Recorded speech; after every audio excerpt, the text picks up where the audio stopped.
Hello बच्चों, welcome to locus academy. आज इस सेशन में हम लोग पॉलिनोमियल के सारे फार्मूलाज का रिवीजन करने वाले हैं। रियल नंबर्स का हम लोग ऑलरेडी कर चुके हैं, सारे फार्मूलाज का रिवीजन कर चुके हैं और एमसीक्यूज भी कर चुके हैं। अगर आप लोग को वो सेशन पसंद आया होगा तो जरूर लाइक शेयर सब्सक्राइब करना।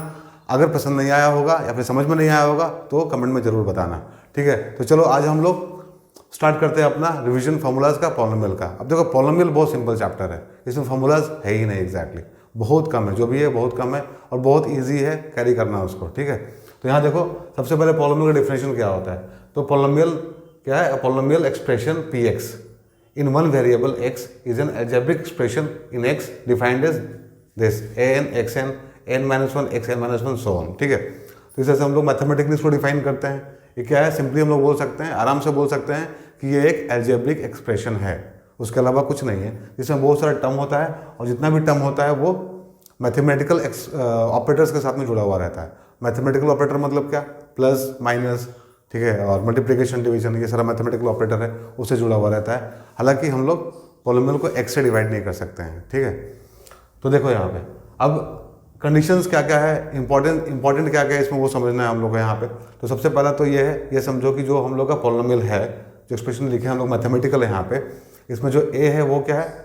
उसको हम लोग बोलते हैं कांस्टेंट या कोफिशिएंट ऑफ एक्स, ठीक है। सर एक्स का कोफिशिएंट है, अब जो उसको हम लोग क्या बोलते हैं? उसको बोलते हैं कांस्टेंट टर्म्स, ठीक है। और ये रियल नंबर को बिलोंग करता है। इसका मतलब क्या? ए बिलोंग्स टू रियल नंबर, ठीक है। ये बिलोंग्स टू का साइन है और ये रियल नंबर को बिलोंग करता है। एक्स क्या है? एक्स वेरिएबल है, x is the variable, x variable है। और जो एन दिख रहा है ऊपर में वो क्या है? वो डिग्री है, डिग्री है पॉलिनोमियल का। तो बहुत सारा टर्म होता है पॉलिनोमियल में, बहुत सारा मोनोमियल होता है पॉलिनोमियल के अंदर। तो बहुत सारा जो मोनोमियल है, तो वो मोनोमियल जिसका पावर, जिसका एक्सपोनेंट सबसे ज़्यादा होता है वो क्या कहलाता है? वो डिग्री कहलाता है। तो यहाँ पे n सबसे ज़्यादा है तो ये n डिग्री का पॉलिनोमियल है। वैसे ही देख लो, अगर हम लोग बात करें लीनियर का, ax प्लस बी, तो इसका डिग्री कितना होता है? 1 होता है। क्वाड्रेटिक में डिग्री 2 होता है। तो टाइप्स में उसको हम रखते हैं। तो टाइप्स में क्या एग्जैक्टली? लीनियर पॉलिनोमियल है जिसका डिग्री 1 होता है, मतलब एक्स प्लस बी। वैसे ही क्वाड्रेटिक पॉलिनोमियल होता है जिसका डिग्री 2 होता है, x square b x plus c. Cubic polynomial होता है जिसका डिग्री 3 होता है, x cube b x square c x plus d. अब यहाँ पे दिख रहा होगा, समझ में भी आ रहा होगा कि जो टर्म, जिस टर्म का हाईएस्ट एक्सपोनेंट है या पावर है, वो उसका डिग्री कहलाता है, ठीक है। तो आप लोग को कांस्टेंट क्या होता है, वेरिएबल क्या होता है, डिग्री क्या होता है, ये बिलोंग करता है आर को, रियल नंबर को, ठीक है। अब ये कांस्टेंट टर्म्स जो होता है वो आर को बिलोंग करता है। और वेरिएबल क्या है? जो वेरी करते रहता है, जो बदलते रहता है, जहाँ पे हम लोग वैल्यूज पुट करते हैं उसको बोलते हैं वेरिएबल, ठीक है। अलग अलग वैल्यूज पुट करते हैं, ठीक है। अब जो n है वो डिग्री है। डिग्री कभी भी नेगेटिव नहीं हो सकता है, फ्रैक्शन नहीं हो सकता है, वो जब भी होगा तो होल नंबर ही होगा।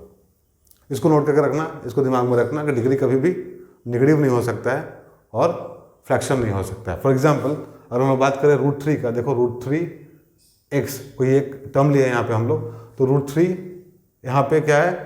एक जगह पे लिखे हम लोग, तो ये बिलोंग्स टू रियल नंबर है। और √3 क्या रियल नंबर है? इरेशनल तो रियल नंबर ही होता है ना। और x क्या है? x का पावर तो 1 है यहाँ पे, तो इसका डिग्री 1 है, तो ये वैलिड पॉलिनोमियल है। लेकिन वहीं अगर हम लोग ये बोले कि x √x 3 × √x, तो ये क्या पॉलिनोमियल होगा? ये बिल्कुल नहीं होगा। क्यों नहीं होगा? क्योंकि √x को अगर हम लोग ठीक से लिखे, सही से लिखे, तो कैसे लिखेंगे? 3x का पावर 1/2, ठीक है। यहाँ फ्रैक्शन हो गया पावर में, तो ये पॉलिनोमियल नहीं कहलाएगा। तो ये कंसेप्ट आप लोगों को समझ में आ गया होगा कि कांस्टेंट क्या होता है, वेरिएबल क्या होता है और पावर क्या होता है। तो पॉलिनोमियल इन सब से मिलकर ही बना हुआ है। टर्म्स के बीच में बहुत सारा मैथमेटिकल ऑपरेटर यूज होता है, प्लस माइनस ये सारा यूज होता है, ठीक है। सो टाइप्स में भी, टाइप्स का डिस्कशन हम लोग कर लिए। ये टाइप्स मतलब लीनियर पॉलिनोमियल होता है, क्वाड्रेटिक होता है, क्यूबिक होता है, और एक कांस्टेंट पॉलिनोमियल भी होता है जिसका डिग्री 0 होता है, ठीक है। तो कांस्टेंट पॉलिनोमियल का डिग्री क्या होता है? 0 होता है। कांस्टेंट पॉलिनोमियल इसका डिग्री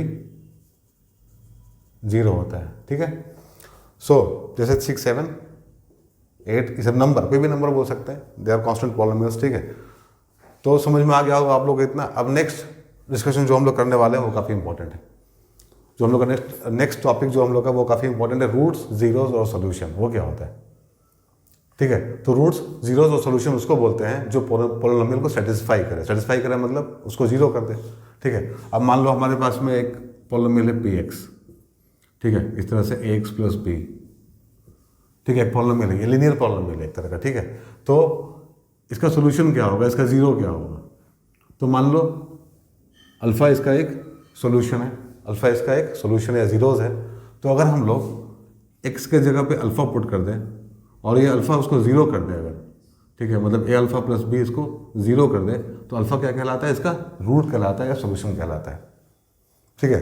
तो अगर इसको हम सॉल्व करें तो अल्फ़ा का वैल्यू कितना मिलेगा हम लोग? अल्फ़ा का वैल्यू मिलेगा -b/a।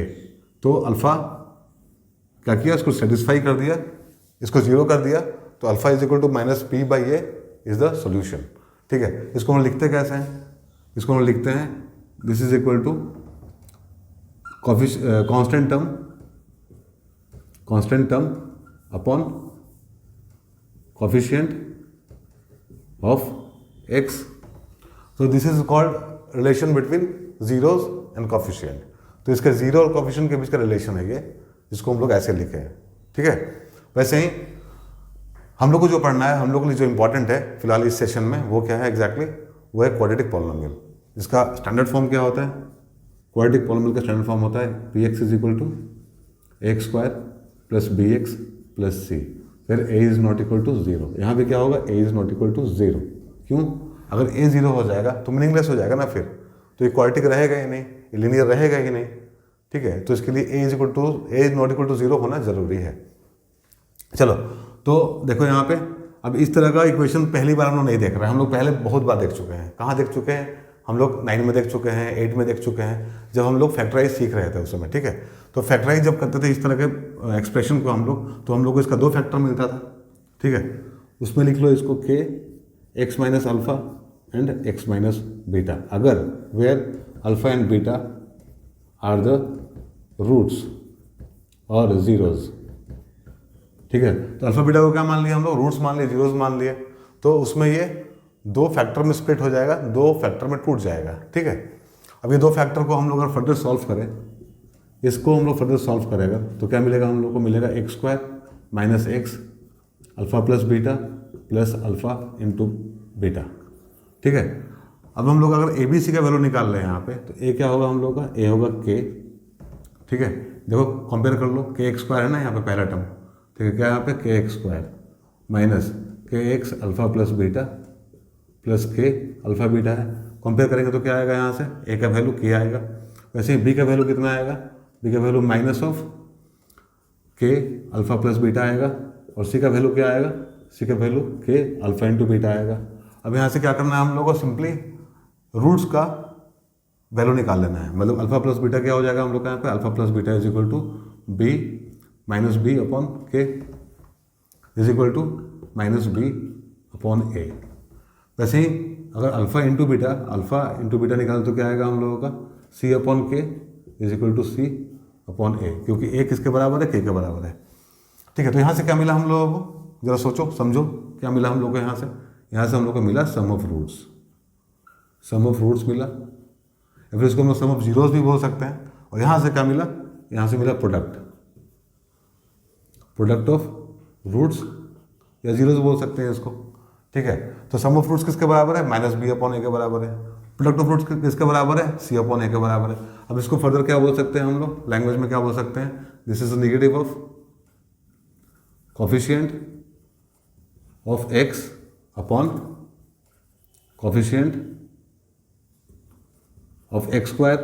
इसको क्या बोल सकते हैं? Constant term upon coefficient of x square. दोनों केस में कोफिशिएंट ऑफ एक्स स्क्वायर जो है नीचे में है, यहाँ पे क्या है? सम में अगर देखेंगे हम लोग तो कोफिशिएंट ऑफ एक्स ऊपर में है, यहाँ पे कांस्टेंट टर्म ऊपर में, बट सम वाले केस में नेगेटिव भी है यहाँ पे, ठीक है। तो ध्यान रखना है इसका कि सम क्या होता है? Sum of roots is minus b by a and product of root is c by a, ठीक है। तो ये रिलेशन है किसमें? रूट्स में और कोफिशिएंट्स में। रूट्स और कोफिशिएंट्स में रिलेशन इसी को हम लोग बोलते हैं। इससे बहुत सारा क्वेश्चन पूछा जाता है, ठीक है। और इसके बाद हम लोग के एग्जाम में कुछ और टाइप के भी क्वेश्चन आते हैं इस पर, ठीक है। वो ग्राफिकल होता है एग्जैक्टली, जैसे कोई ग्राफ दिया रहेगा, वो ग्राफ में आप लोग से पूछा जाएगा एग्जैक्टली कि कितना सोल्यूशन है बताओ। तो उस तरह के ग्राफ में हमेशा ध्यान देना है, ठीक है। हमेशा ध्यान में रखना है कि कोई भी ग्राफ हो, कैसा भी ग्राफ हो, जितनी बार एक्स एक्सिस को काट रहा है उतना सोल्यूशन हम लोग के पास में होता है। देखो जैसे ये ग्राफ है अपने पास में, तो एक जगह पे काट रहा है, दो जगह पे कट किया, तीन जगह पे कट किया, मतलब एक्स को तीन जगह पे कट किया, मतलब इसका कितना सोल्यूशन होगा, तीन सोल्यूशन होगा। ठीक है, वाई से कोई मतलब नहीं है अपने को, वाई से कोई मतलब नहीं है। वाई पे जो पॉइंट वाई कुछ इस पोजीशन पे काट रहा है वो कर्व, उसको नहीं ध्यान में लेना है। ठीक है, उसको इग्नोर करना है, इसको इग्नोर करो और जो जहाँ जहाँ एक्स पे कट कर रहा है उतना काउंट करके आंसर लिखो अपना। ठीक है, वैसे ही ये तीन वाला मतलब है तीन जगह पे कट कर रहा है, तो ये क्यूबिक इक्वेशन होगा ऑब्वियसली। ठीक है, क्योंकि देखो डिग्री जितना होता है पॉलिनोमियल का उतना ही उसका सोल्यूशन भी होता है। अगर लीनियर का बात करें तो एक सोल्यूशन है इसका लीनियर का, अल्फा हम लोग लिए हैं यहाँ पे। ठीक है, और ये क्या रिप्रेजेंट करता है, एक स्ट्रेट लाइन रिप्रेजेंट करता है। ठीक है, वैसे अगर क्वाड्रेटिक का बात करें तो अल्फा बीटा क्या है, दो सोल्यूशन है इसका, और एक पैराबोला रिप्रेजेंट करता है। अगर पैराबोला का बात करें हम लोग, देखो यहाँ पे एक्स को ये दो जगह पे कट कर रहा है, एक्स को ये दो जगह पे कट कर रहा है, तो दो सोल्यूशन होता है किसका, क्वाड्रेटिक का।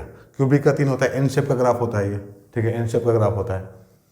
और वैसे ही बाइक्वाड्रेटिक जो 4 डिग्री वाला होता है वो डब्ल्यू शेप का ग्राफ होता है, चार जगह पे काटता है, तो चार सोल्यूशन हो गया। लेकिन एक्स पे ध्यान देना है, जहाँ जहाँ एक्स पे कटेगा वही उसका सोल्यूशन होगा। वाई से हम लोगों को कोई लेना देना नहीं है, वाई से कोई मतलब नहीं है हम लोगों को। ठीक है, तो ओवरऑल ये सारा जो डिस्कशन हम लोग किया है यहाँ पे, इतना फॉर्मूला इतना कुछ आप लोग को अगर याद है तो मोर देन सफिशिएंट एग्जाम के लिए। तो अच्छे से प्रैक्टिस करो, इस पर सारा क्वेश्चन बनाओ। ठीक है, और अपना ध्यान रखो, अच्छे से पढ़ाई करो। हम लोग मिलते हैं नेक्स्ट सेशन में।